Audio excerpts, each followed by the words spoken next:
शास्त्रीय काल संगत जी गुरु नानक देव जी की यह सीख आज हम सभी को बहुत कुछ सीखने का मौका देगी, तो कृपया वीडियो पूरा देखें। शुरू करने से पहले वीडियो लाइक कर दे, चैनल सब्सक्राइब करें और कमेंट करें। बहुत समय पहले की बात है, एक ग्रामीण क्षेत्र में एक साधारण सा गांव। लोग मेहनती थे मगर उनके दिल बोझ से भरे रहते। कोई धन की चिंता में दुखी, कोई रिश्तों की उलझनों में, कोई अपने मन की बेचैनी के कारण। एक दिन गांव में संदेश फैल गया, आज गुरु नानक देव जी आ रहे हैं। सारे गांव वाले उत्साह और श्रद्धा से भरे हुए गुरु जी के दर्शन को आए। उनमें से एक व्यक्ति था, नाम था लखबीर। चेहरे पर थकान, आंखों में अधूरा सुकून, जैसे कुछ भारी बोझ उठाए फिर रहा हो। जैसे ही गुरु नानक देव जी पहुंचे, सब ने नमन किया। गुरु जी का चेहरा शांत था, जैसे भीतर कोई दीपक हमेशा जलता हो। लखबीर धीरे धीरे आगे आया और बोला, गुरु जी मेरे दुख पीछा नहीं छोड़ते। मैं हर रोज कोशिश करता हूं खुश रहने की, पर मन भारी ही रहता है। दुख क्यों आते हैं और इनसे छुटकारा कैसे मिले? गुरु नानक जी ने कोमल मुस्कान के साथ कहा, दुख कोई दुश्मन नहीं पुत्र, वे तो मन को जगाने आते हैं। पर जब मन अंधेरा हो तो दुख भारी लगते हैं। फिर गुरुजी बोले, सुनो, दुखों से मुक्ति के 4 द्वार हैं। अगर इन्हें खोल लिया तो दुख तुम्हें छू भी नहीं पाएंगे। पहला द्वार, नाम स्मरण, मन को रोशनी से भरना। गुरुजी ने पूछा, जब रात अंधेरी हो तो क्या करते हो? लखबीर बोला, दिया जलाते हैं। गुरुजी बोले, मन भी जब दुख से अंधेरा हो जाए तो नाम का दिया जलाओ। वाहे गुरु का सिमरन दर्द को पिघला देता है। गुरुजी ने सभी को सिखाया, एक सांस अंदर, वाह, एक सांस बाहर, हे गुरु। कुछ ही क्षणों में वातावरण शांति से भर गया। लखबीर की आंखों में हल्की चमक लौटने लगी। दूसरा द्वार, स्वीकार, दुख को दुश्मन न समझना। गुरु नानक जी बोले, जो हो रहा है उसे स्वीकार करना सीखो। दुख तब बड़ा लगता है जब मन उससे लड़ता है। फिर एक उदाहरण दिया, अगर तुम पानी में गिर जाओ और हाथ पैर मारो तो डूब जाओगे, पर शरीर ढीला छोड़ दो तो वही पानी तुम्हें तैराकर बाहर ले आएगा। लखबीर ने सिर झुका लिया, जैसे बात भीतर उतर गई हो। तीसरा द्वार, सेवा, दर्द को पिघलाने वाला अमृत। फिर गुरुजी किसी गरीब परिवार की ओर इशारा करते हुए बोले, दूसरों के दुख बांटो तो अपने दुख आधे हो जाते हैं। उन्होंने लखबीर को अपने साथ भंडारा बांटने भेजा। लखबीर ने पहली बार देखा, लोग मुस्कुरा रहे थे, एक दूसरे को सम्मान दे रहे थे। उनकी सेवा करते करते उसके मन का बोझ हल्का होने लगा। गुरुजी ने कहा, जिस मन में सेवा बस जाती है वहां दुख टिक ही नहीं सकता। चौथा द्वार, कर्म और संगत, जैसा संग वैसा रंग। फिर गुरुजी ने अंतिम उपदेश दिया, दुखों का असली कारण मन का संग है। अगर मन बुरी आदतों, चिंताओं और लालच के साथ बैठता है तो दुख पैदा होते हैं। अगर मन अच्छे विचारों, सत्य और प्रेम के संग बैठे तो सुख अपने आप आ जाता है। गुरु नानक जी ने सबको समझाया, जिसे बदल नहीं सकते उसे छोड़ दो, जिसे सुधार सकते हो उसे सुधारो, और बाकी सब वाहेगुरु पर छोड़ दो। संध्या होने लगी, गांव वाले विदा होने लगे। लखबीर आखिरी में आकर गुरु जी के चरणों में बैठा और बोला, गुरु जी, आज पहली बार लगता है कि मेरे दुख मुझ पर हावी नहीं है, जैसे मैं हल्का हो गया हूं। गुरु जी ने उसके सिर पर हाथ रखा और कहा, दुख तब तक पीछा करते हैं जब तक तुम भागते हो। जैसे ही तुम नाम, सेवा, संगत और स्वीकार का सहारा पकड़ लेते हो, दुख खुद पीछे छूट जाते हैं। लखबीर के चेहरे पर वह शांति फैल गई जिसकी उसे वर्षों से तलाश थी, और गुरु नानक जी धीरे धीरे आगे बढ़ते गए, अपनी दिव्य रोशनी फैलाते हुए, और पीछे छोड़ गए एक जागा हुआ गांव और दुखों से मुक्त होते दिल।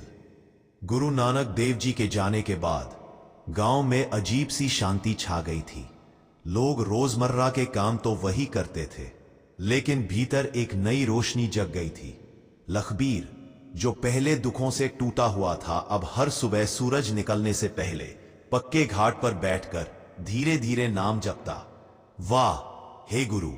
उसके पास वही नदी थी जो पहले उसे सिर्फ अपनी कठिनाइयां याद दिलाती थी, लेकिन अब वही नदी उसके मन की अशांति को बहाकर ले जाती थी।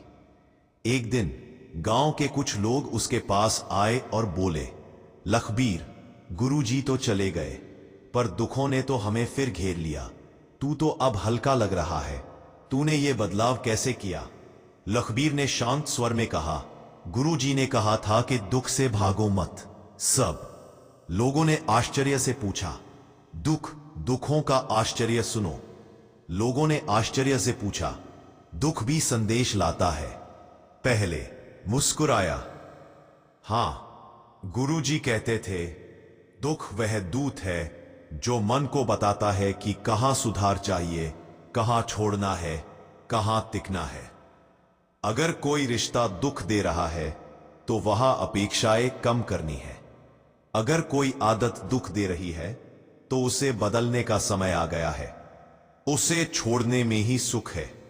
और अगर कोई परिस्थिति दुख दे रही है तो उसे स्वीकार करना ही शांति है। लोग उसकी बात गहरी होकर सुन रहे थे। सप्ताह बीत गया। गांव में चर्चा चल रही थी कि गुरु नानक देव जी फिर लौटेंगे। एक सुबह पथरीले रास्ते पर धूल उड़ी और लोग समझ गए गुरुजी आ गए। सारे गांव वाले श्रद्धा से उनके आसपास बैठ गए। गुरुजी ने लखबीर को देखकर कहा, लगता है तूने दुख का असली अर्थ समझ लिया। ब्रेक। लखबीर बोला, गुरुजी, मैं अब मन को पहचानने लगा हूं।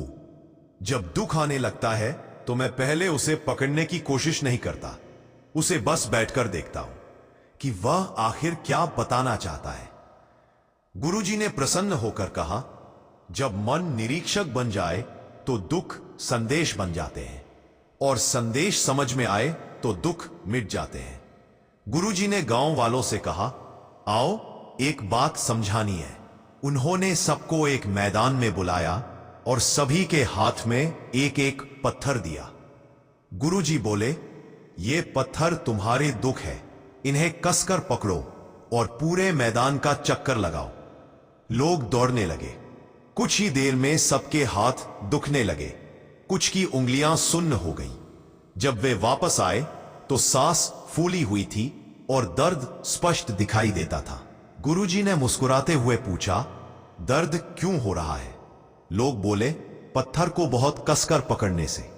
गुरुजी बोले, दुख तो पत्थर की तरह है, वह तुम्हें चोट नहीं देता। चोट तब लगती है जब तुम उसे कसकर पकड़ लेते हो। तब गांव वाले मौन हो गए।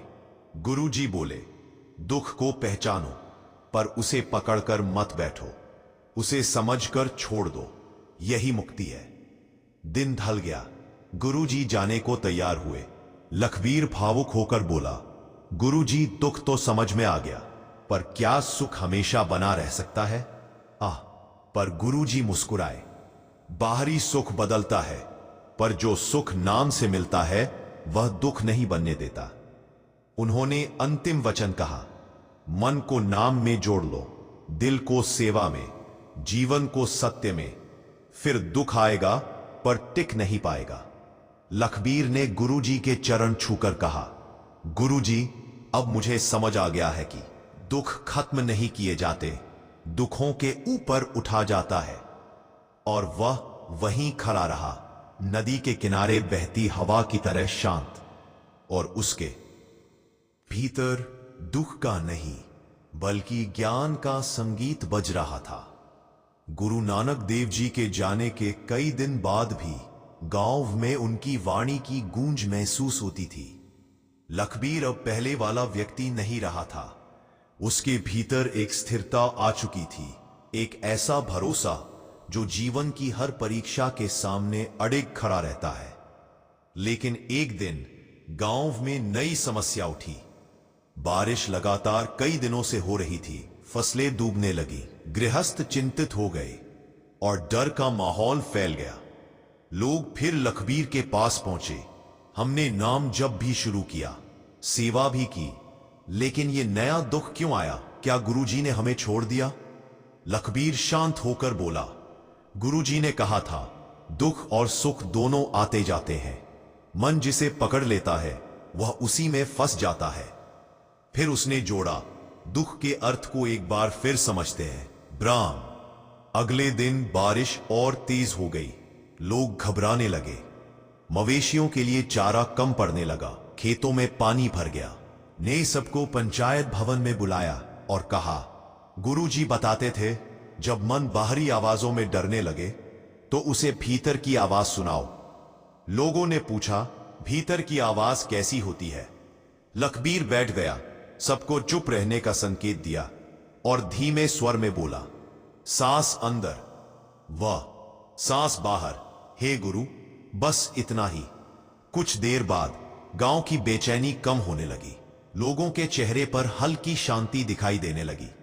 लखबीर बोला, देखो, बारिश तो बाहर हो रही है, लेकिन डर अंदर हो रहा है।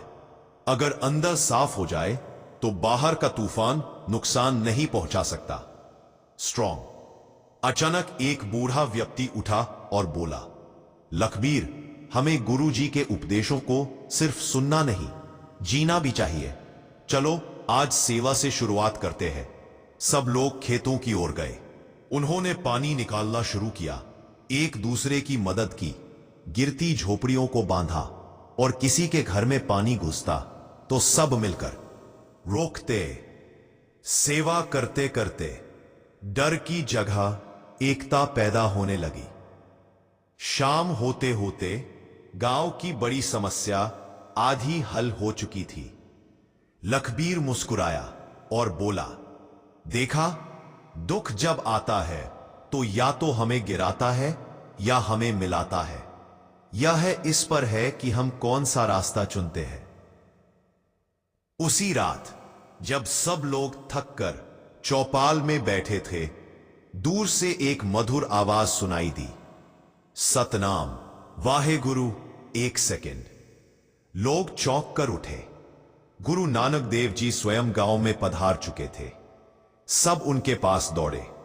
गुरुजी ने मुस्कुराते हुए कहा, आज तुम सबने एक गूढ़ बात समझ ली। दुख का उद्देश्य मन को जगाना है और सेवा उसका इलाज है। गुरुजी बोले, पुत्र याद रखना, जब जीवन कठिन लगे कि सेवा गरवानी है तो मन को नाम दो, हाथों को सेवा दो, बुद्धि को सत्य दो और हृदय को सब्र दो। फिर दुख आएगा पर तुम्हें हिलाकर नहीं ले जा पाएगा। 10 बादलों के बीच से हल्की सुनहरी धूप निकली। गांव की फसलें बच गईं। लोग एक दूसरे को देखकर मुस्कुराने लगे। लखबीर ने आकाश की ओर देखा और कहा, दुख आकर चला गया, पर इस बार उसने हमें बिखेरा नहीं और मजबूत कर गया। गुरु नानक देव जी गांव के किनारे खड़े धीरे धीरे आगे बढ़ते गए और उनके शब्द हवा में तैरते रहे, पाएगा। स्ट्रॉन्ग। दुख से बचो मत, दुख को समझो। समझने के बाद दुख तुम्हारा शिक्षक बन जाता है। और गांव पर एक नई रोशनी उतर गई, जिसमें नाम का जप, सेवा की सुगंध